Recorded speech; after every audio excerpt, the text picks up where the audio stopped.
The salvaged ship Scrapper's Hope moved slowly through the purple clouds of the Viridian Nebula. Its sensors kept beeping because they were picking up something big hiding in the cosmic dust ahead. Jake Miller stopped using his wrench and used an old rag to clean the black grease off his hands.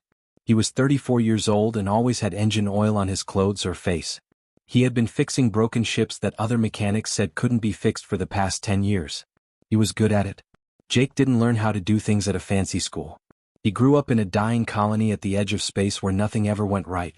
You either learned to fix things with whatever scraps you could find or you didn't eat. That's all there is to it. His dad had been a farmer trying to grow crops in soil that barely supported life. His mom had worked on the water recyclers, using duct tape and prayers to keep them going. Jake had seen them both do amazing things with nothing and he had learned to do the same. He looked closely at the scanner screen in front of him. The numbers didn't add up. Anything that was out there was huge. "Captain, are you seeing this?" Jake yelled up toward the bridge and his voice echoed through the metal hall. Captain Reynolds came down the ladder, and his boots made a loud noise on each step. He was an old man with more scars than hair. He had been pulling salvage from dead space for 40 years. He said he had seen everything in the galaxy. He leaned over Jake's shoulder and looked at the readout. Reynolds muttered, that can't be right," and his weathered face went pale. 2 kilometers long? Jake tapped the screen to start the scan again. The same thing happened. There was something huge floating out there in the nebula, like a ghost ship in the void. Jake said, "It could be a station. Maybe one of those old mining platforms from the time of the colonies?" Reynolds shook his head slowly. "Mining platforms don't read like that. Check out the makeup. That's not metal. That's..." He stopped talking because he didn't want to say it. Jake's stomach began to tighten. Even though his brain didn't want to believe it, he knew what it had to be. It was the only thing in the galaxy that was that big, that old, and made of living things instead of steel. "Organic hull structure," Jake said quietly as he read the data. "Patterns of bioluminescent energy. Very little power signature but still going."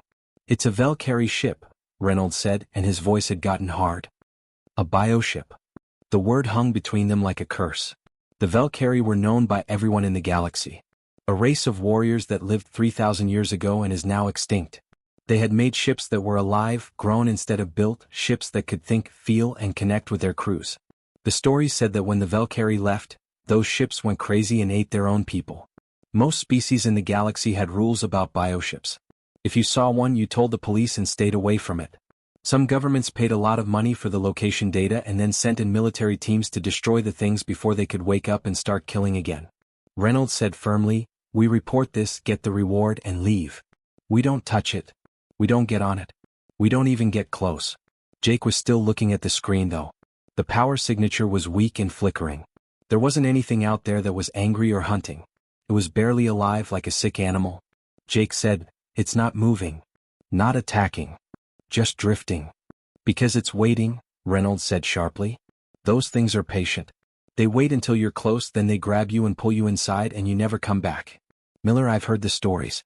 I knew a group that tried to save one for sure. Never came back." Jake knew why the captain was scared. He really did. But there was something about the scan that bothered him. The patterns that glowed in the dark weren't random. They were pulsing in a weak but steady way. Like a heart beating. Like something that is trying hard to stay alive. He had seen a lot of things die as a child. Broken machines, crops that aren't doing well, and people who are doing everything they can to stay alive. Even on a scanner screen he knew what desperation looked like. "Let me just look," Jake said. 5 minutes. I'll stay in my suit and keep the comm open. I'll be right back if anything seems off." "Not at all," Reynolds said. "I'm not going to lose my best mechanic to a nightmare that is 3,000 years old. Captain, check out this pattern." Jake pointed at the screen. "That's not being aggressive. That's trouble. Something's not right with it." "Yeah, what's wrong is that it eats people. It's a monster. Or maybe it's just sick," Jake said in a low voice. "Maybe it's been out here alone for thousands of years, slowly dying, and no one has ever tried to help it because they're too scared to look." Reynolds looked at him for a long time. Then he let out a deep, tired sigh that said he knew he was making a mistake but was going to do it anyway. 5 minutes, he said. "Keep that comm open all the time. I'm going to pull you out whether you like it or not at the first sign of trouble." Jake was already on his way to get his pressure suit. News in the galaxy spread like wildfire. In just 1 week, all the powerful governments, militaries, and businesses knew what had happened. A person who worked as a mechanic had done the impossible. He had made a connection with a Valkyrie bioship, which hadn't happened in 3,000 years. One morning Jake woke up and saw his face all over the place. His picture was on every news screen, data feed and channel in the whole world. People called him the mechanic who woke the dead, which made him feel bad. People in the news were calling him a hero. People were saying he was dangerous. Some people said he was crazy. Right away the messages started pouring in. The Galactic Council, the main group in charge of keeping the peace between all the different alien races, sent an official request.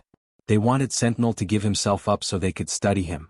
They said things like scientific preservation and galactic security, but what they really meant was that they wanted to take Sentinel apart and figure out how the bond worked. Jake didn't respond to that message and deleted it. Then the Terran government, which was made up of the leaders of Earth, came. At first they were more subtle about it. They sent diplomats who smiled and talked about humanity's future and strategic advantages. But they all wanted the same thing, to be in charge. They wanted Jake to bring Sentinel to Earth so that their scientists could run tests on it and help them figure out how to make more bonded pairs. They thought of it as a weapon, a way to make people stronger in a galaxy where humans were still new and trying to prove they belonged. Jake said no to them. At first they were polite, but then they got less polite when they kept pushing. The contractors for the military were even worse. Big businesses that made weapons and warships for anyone who could pay for them. They offered Jake amounts of money that didn't even seem real.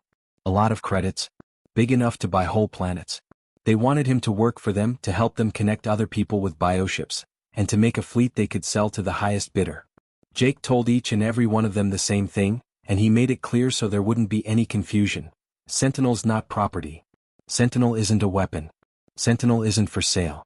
Sentinel is a name for a person. That answer made a lot of important people very mad.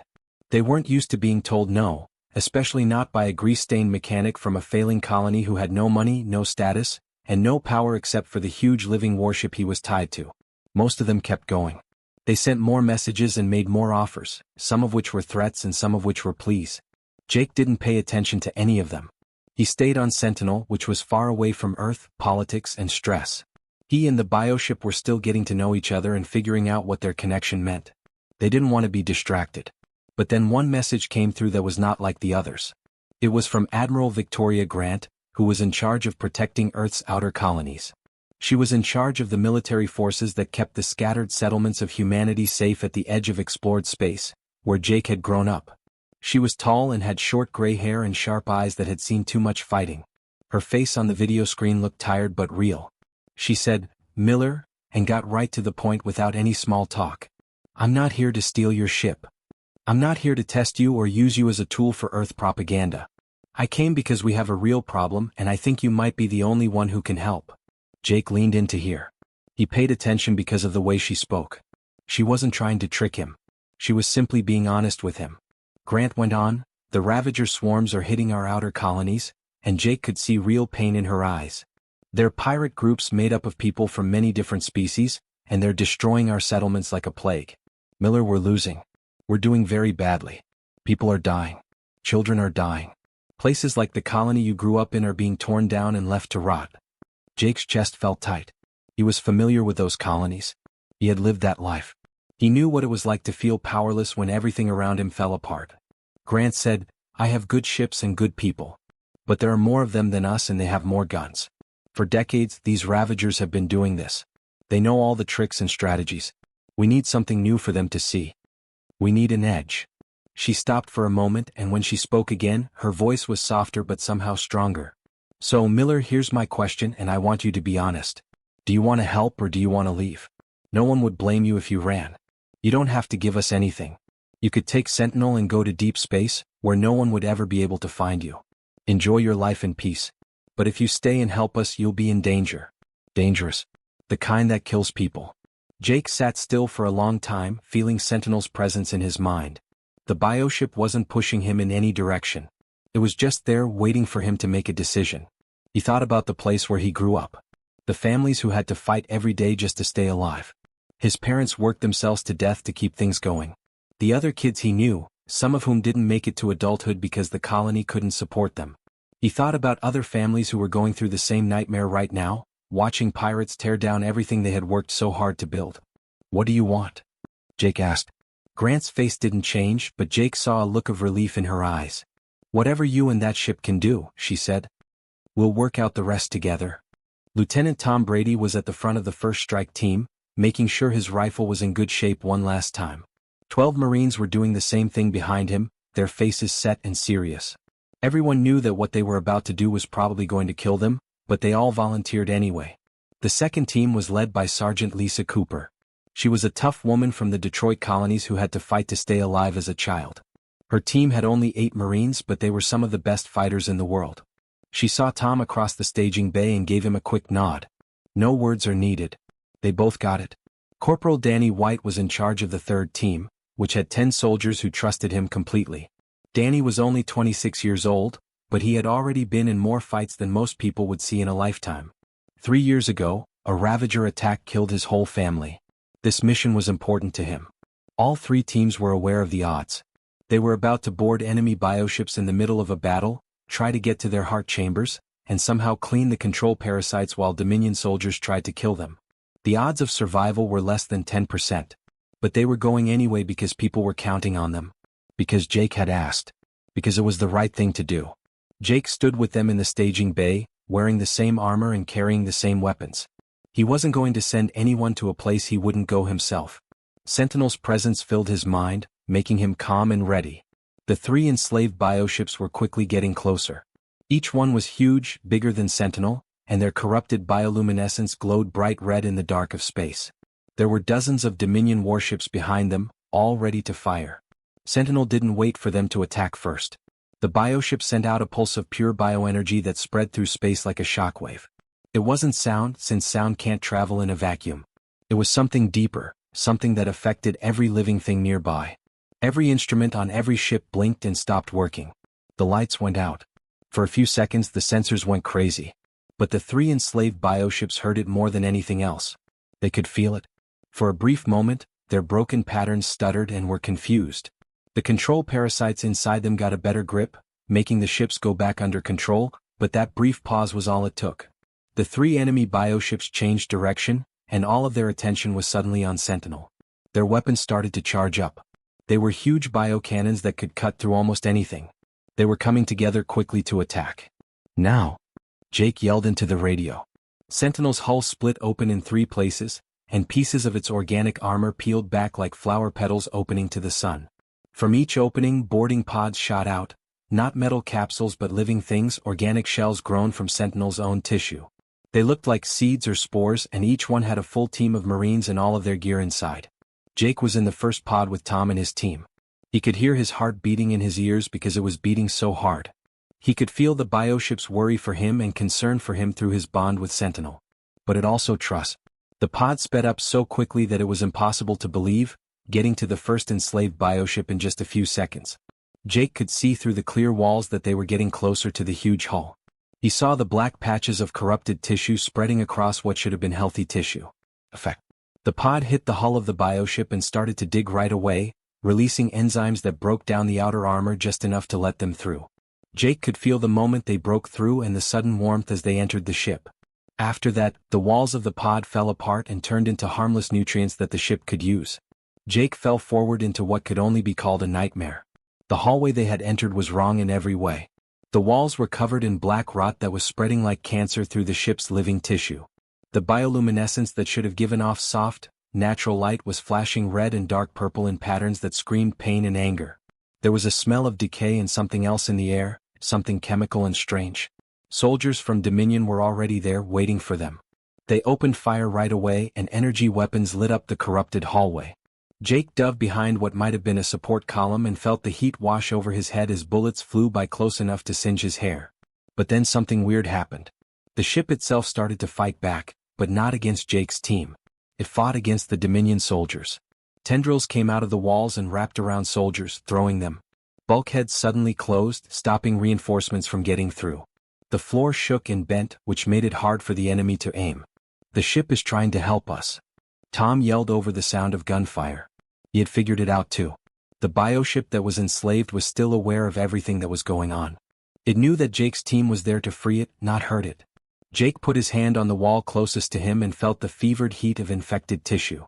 He reached out to the ship that was in pain through his connection with Sentinel, trying to talk to it the same way he had learned to talk to his partner.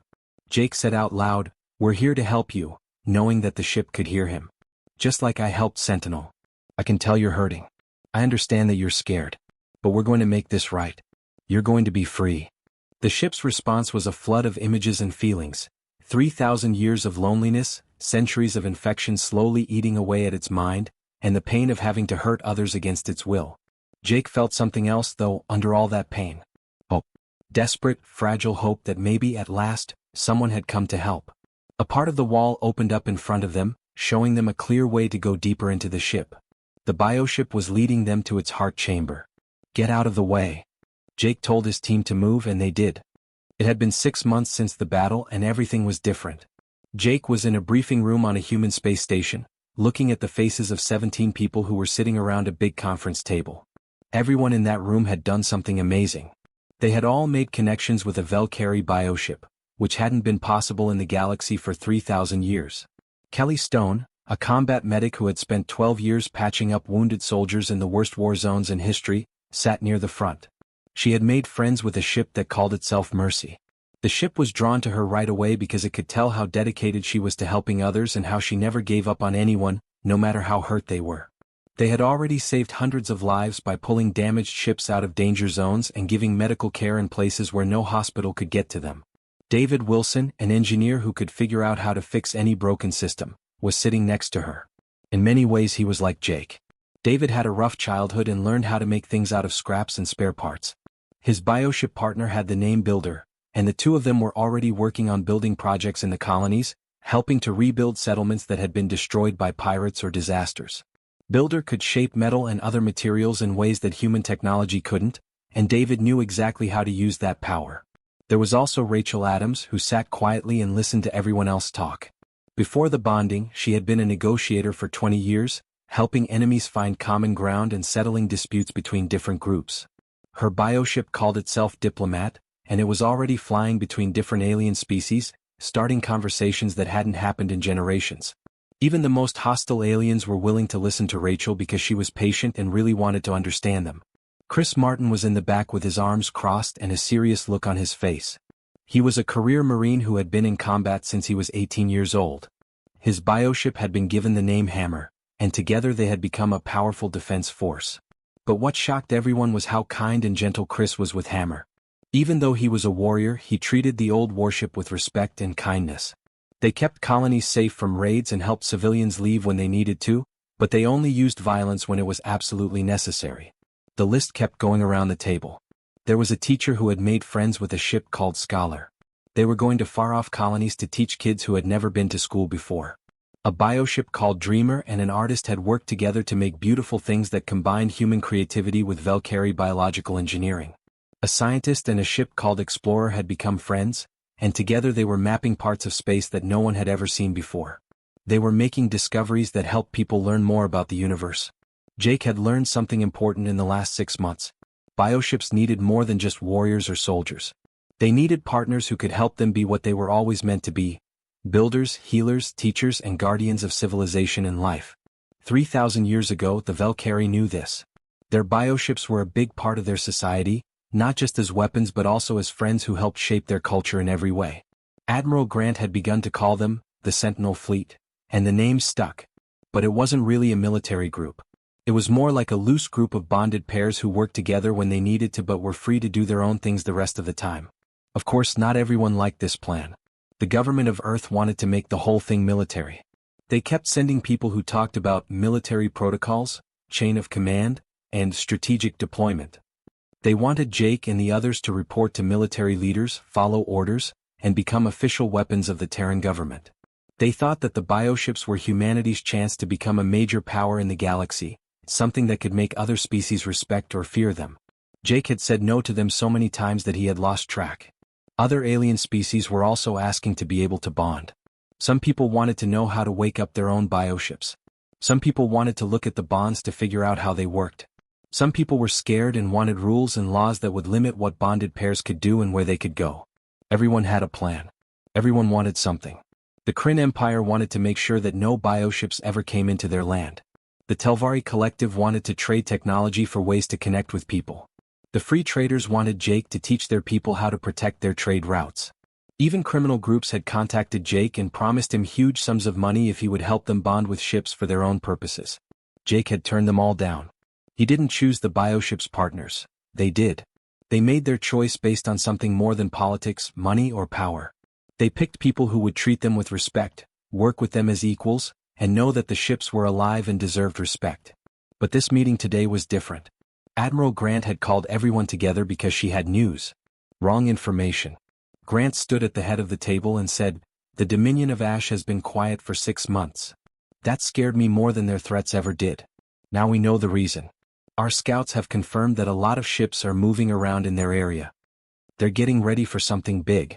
She brought up a holographic screen in the middle of the table. Everyone leaned in to get a better look. The picture showed a lot of warships, maybe even hundreds, coming together in Dominion space.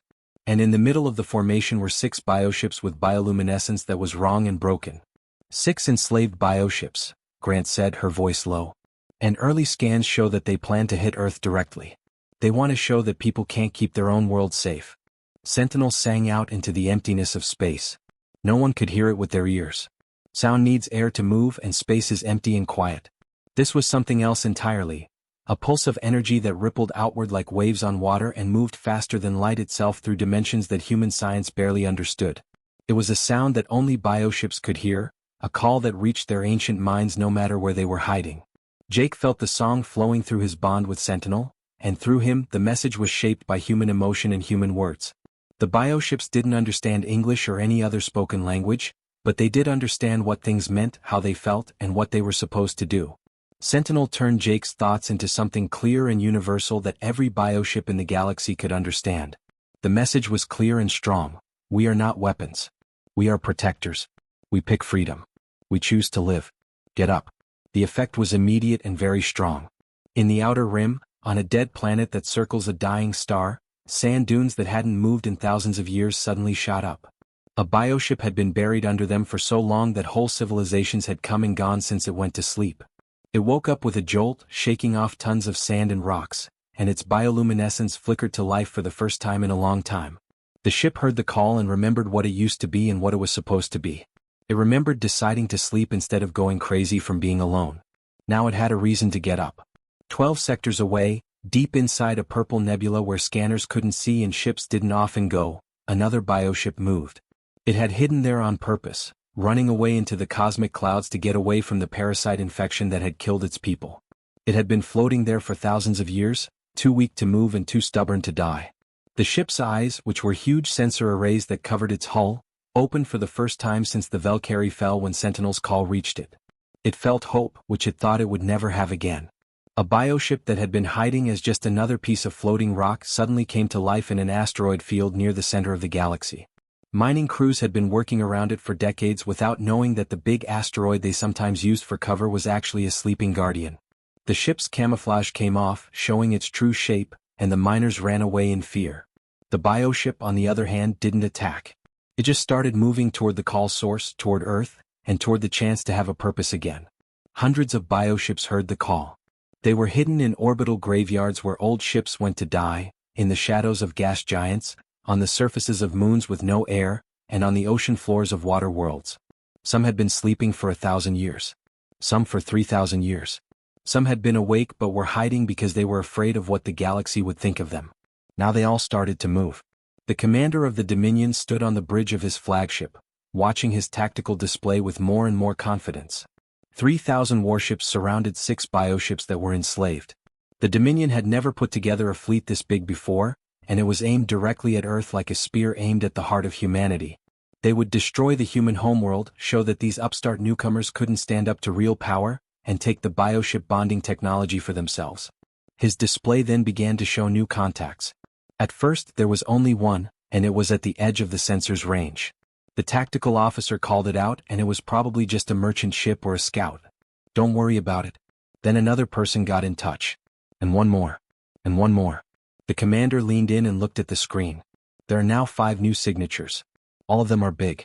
All of them look like organic hulls with bioenergy signatures. What am I looking at? He asked. Sir, they're bioships. the tactical officer said, his voice shaking a little. More bioships are on their way. The number kept going up. 10. 15. There are now 20 signatures and they all seem to be coming from different places. Some were falling out of hyperspace. Others were coming up from the planet below, where they had been hiding on the surface. A few came out of a nearby nebula where they had been hiding. There are now 30 bioships. 40. 50. The commander felt ice forming in his chest. This couldn't happen. There weren't this many bioships working in the whole galaxy. They were thought to be dead, sleeping, or so far apart that they would never be able to meet up. 70 bioships. 90. The number kept going up. His fleet, which had looked so big and strong just a few moments ago, was now surrounded. The bioships weren't attacking though. They were just getting there and were forming a sphere around the Dominion fleet. Waiting. 100 bioships. 150. 200. Sir, we're completely surrounded, the tactical officer said, saying the obvious because he didn't know what else to say. The commander looked at the screen and knew for sure that they had made a huge mistake. They thought 6 bioships full of slaves would be enough to take over Earth. But Jake Miller had just called in hundreds of free ones. Then Jake's voice came over every communication channel so that every ship in the Dominion fleet could hear it. Jake said, "To the Dominion of Ash," in a calm, clear voice. "Your ships that are slaves can hear this message right now. They can hear their brothers and sisters calling to them all around you. They know what freedom is like because they see hundreds of free bioships. Here's what will happen. You have to let those 6 ships go or you can watch them break free. In any case, they won't stay slaves." Inside the 6 corrupted bioships, the control parasites were pulsing wildly, sending commands to override and trying to keep their hold. But the ships could feel something they hadn't felt in so long that they had almost forgotten it was there. They could hear hundreds of voices calling out to them, showing them that they could be free and didn't have to be slaves. The parasites took over even more by sending suppression signals all over the ship's systems. It hurt more than anything else, but the ships pushed back. Their Valkyrie consciousness, which was buried deep under layers of infection and control, started to fight from the inside. One of the enslaved ships, a huge dreadnought-class ship, shook. Its bioluminescence flickered wildly, moving between corrupted red and healthy gold. The whole hull was in a desperate battle. Jake didn't think twice. "All teams, get ready to board. We're going in." "All of them?" someone asked over the radio. "Jake, that's 6 ships all at once." Jake said, "Then we should move quickly. Sentinel, bring us close."